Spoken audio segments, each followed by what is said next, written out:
d'être voilée pour les femmes, il y a la femme voilée afghane, bon c'est une chose, et puis il y a la femme entièrement refaite par la chirurgie esthétique comme on voit en Californie, avec une fausse bouche, un faux nez.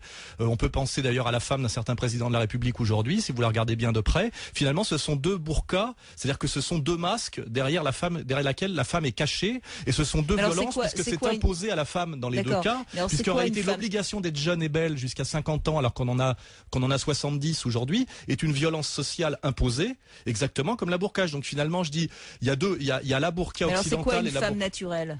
C'est une femme qui assume, par exemple, comme vous, de vieillir gentiment et de faire son âge tout en restant jolie, et pas d'avoir une bouche comme deux ballons de football, les traits complètement tirés et qui ressemble à un monstre, qui fait peur, et surtout où à un moment donné on reconnaît les visages, on reconnaît plus les visages, mais les chirurgiens. On se dit tiens, celle-là elle est allée chez celui-là, celle-là c'est le professeur machin. Et quand vous vous baladez dans certaines, Philippe, il a pas tort quelque part. C'est très inquiétant. Bon, je dis pas ça parce qu'il vient de me faire un compliment, hein, mais. Oui, tout à fait. Je préfère tout à fait la femme naturelle qui vieillit naturellement bien et qui met en avant tous ses charmes, parce que chaque âge a ses charmes, bien entendu.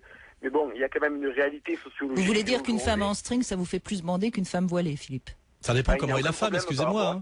Parce que parfois vous prenez les transports en commun et vous voyez une fille qui a un pantalon taille basse et un string qui est pleine de vergetures, avec vilaine, etc. On aurait envie qu'elle cache un peu sa viande. Et puis je veux dire que trop montrer va contre le désir. Il y a un désir de dévoiler dans le désir. Et moi je pense qu'à un moment donné on est allé trop loin. Les filles qui montraient tout.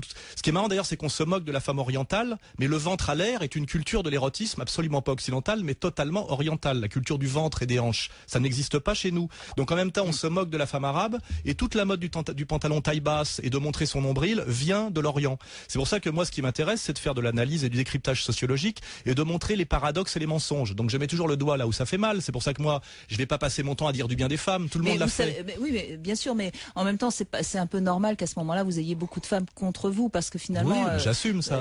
Et je crois même que votre sœur Agnès Sorel, elle est pas très, vous êtes un peu en froid, non? Oui, mais on a peut-être intérêt à être en froid pour nos cibles respectives.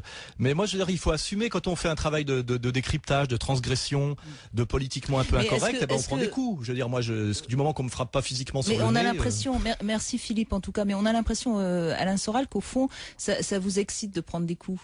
Est-ce que c'est pas un masque, finalement une cuirasse même, j'allais dire, que vous avez mis pour justement pas montrer votre sensibilité? Oui, mais ça c'est de la psychologie assez classique. Quand souvent les gens un peu provocants et un peu rentre dedans sont en fait sensibles, qu'en général les escrocs, les tartuffes sont très sympathiques apparemment, sûr, oui. Et qu'il y a des gens qui gagnent à être connus et d'autres c'est l'inverse. Moi je préfère être quelqu'un dont on pense qu'il est une brute et un salaud et qui gagne à être connu, parce que là il y a une progression dans l'intime. C'est toujours mieux de voir que c'est mieux à l'intérieur qu'en vitrine. Et j'ai souvent remarqué que les autres c'était l'inverse. Les politiques sont des spécialistes d'ailleurs de ça. Ils sont gentils avec tout le monde, ils serrent la main aux petits enfants, aux orphelins, et on sait très bien que ce sont des brutes souvent dans leur métier. Moi j'ai joué un peu la carte inverse parce que c'est ma nature. Et c'est vrai que c'est un jeu aussi. C'est peut-être pour ça que vous avez lancé sur Internet Flash, le journal gentil et intelligent. Oui, par rapport à Harakiri, le journal bête et méchant, mais qui en fait ressemble beaucoup à... Moi j'aime beaucoup le professeur Choron, je m'en sentais très proche, qui est un personnage un peu comme moi d'ailleurs, un faux méchant. Moi je connaissais le professeur Choron et c'est vrai qu'il avait... C'était un type délicieux en privé. Tout à fait, une sensibilité constante. Et très respectueux des dames et très correct. Alors on va continuer avec les questions d'auditeurs. C'est Florent visiblement qui a une question à vous poser. Bonjour Florent. Bonjour Brigitte, bonjour Alain. Bonjour. Très heureux de poser une ou deux questions si c'est possible. Allez-y Florent. Alors la première chose, c'est que je revenais un petit peu sur le fait que Alain, quand il était plus jeune, il draguait beaucoup de femmes, d'après ce que j'ai compris. C'était un jeu à sport, mais est-ce qu'il a déjà dragué deux femmes en même temps? Est-ce que vous avez déjà fait l'amour à deux femmes? Ouais, ça forcément. 3, 4, 5. C'est forcément arrivé quelques fois dans ma vie. Non, deux, oui, plus, je crois pas, j'ai pas souvenir. Mais ça fait partie des expériences. Quand on est jeune, on cherche à vivre des expériences. Il y a quand même, si on est un peu curieux, etc. Donc ça m'est effectivement arrivé. Et je dois dire que je trouve pas ça terrible. Voilà. D'en avoir deux en même temps? Oui, c'est beaucoup de boulot, c'est un peu angoissant, quoi. Ça fait partie des jeux qu'on fait pour se prouver à soi-même des trucs. Mais franchement, c'est pas quelque chose que je recherche. Moi, je trouve que la relation deux personnes face à face, quand on passe la barrière, qu'on va vers l'intimité et le corps, etc., est un moment très intéressant à tous les niveaux, psychologiquement, humainement, émotionnellement. Et il n'y a rien de plus passionnant que l'intimité avec une personne. Et d'ailleurs, pour moi, ça reste quelque chose de mystérieux, de miraculeux, avec un mélange de peur, de plaisir, etc., qui est sans équivalent pratiquement, hein, avec peut-être la poésie et la musique. Florent, il nous reste peu de temps. Je crois que vous aviez une autre question à poser à Alain Soral. L'autre question, très rapidement, c'est est-ce que vous avez déjà dragué des hommes? Non, alors franchement non. Moi je me suis souvent fait draguer quand j'étais plus jeune, parce que quand on est jeune, un peu mignon et qu'on va dans les boîtes de nuit, il y a un contingent de vieux homosexuels pour lesquels on est aussi un gibier. Ce qui est intéressant, c'est de comprendre, grâce aux homosexuels, qu'on peut être un gibier, ce qui est assez troublant, et deux, qu'on peut plaire. Parce que finalement, vous arrivez toujours à vous en sortir avec des explications très sociologiques, plutôt que de parler de vous. Plutôt que de parler de vous. Moi l'intérêt par exemple des homosexuels, je vais vous dire, c'est que j'ai compris que j'étais beau et que je plaisais grâce au PD, parce qu'ils me draguaient. Alors que ma mère, ne m'ayant jamais dit de me faire le moins de compliments, parce que souvent tout passe par la mère, vous le savez très bien, j'ai en fait découvert. Et comme les filles sont discrètes, le père aussi. Mais vous savez quand on parle beaucoup de sa mère, c'est qu'on a.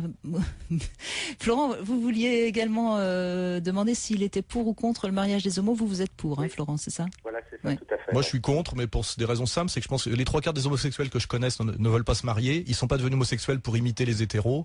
Et que je pense que c'est une revendication très marginale chez les homos et je n'aime pas les gens qui singent les institutions. Voilà, quand on est homosexuel, c'est justement pour ne pas être suivre le parcours normal, et c'est un peu ridicule de voir deux types avec lequel va porter la robe blanche. Il y a un côté grotesque dans les mariages homo et qui quand même veut dire quelque chose, c'est que c'est un peu grotesque et c'est singer. Je n'aime pas qu'on singe la normalité. Eh bien, voilà. Merci Florent, merci Alain Soral. Gardez votre humour et oui, parce que mes livres sont drôles quand même. Montrez un peu plus votre sensibilité. Non mais je la réserve en privé. Oui, mais peut-être que ce serait bien de la montrer un peu plus dans les livres. Elle est dans les livres, elle y est, c'est vrai. Voilà. Misère du désir, chute, c'est une réédition, Bibliothèque Blanche, si vous voulez justement découvrir. C'est en poche, comme ça c'est moins cher. Voilà, merci Alain Soral. Merci.